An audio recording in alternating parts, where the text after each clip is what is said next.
तो भाई लोग मुझसे आगे पूछते हैं, भाई तूने इतनी अच्छी बॉडी कैसे बना ली, इतने हैवी वेट कैसे मारता है, तेरा वेट तो बस 65 किलो है। तो भाई तुम्हें बता दूं कि पहले मैं बहुत स्किनी था, बहुत ज्यादा।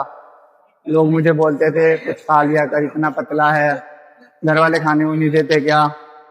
भाई मैं जिम जब लगा तब भी लोग बोलते थे कि क्या कर रहा है ये, जिम कर रहा है, कैसे कुछ नहीं होगा, तेरे बस का कुछ भी नहीं है, रहने दे, छोड़ देगा।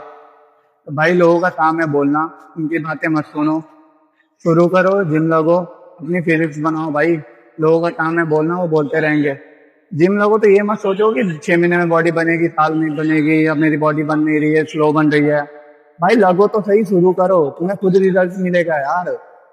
मेहनत करते रहो भाई बस। लोगों का काम है बोलना, उनकी बातें मत सुनो।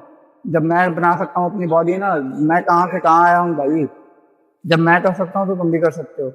बस शुरू करो एक बार।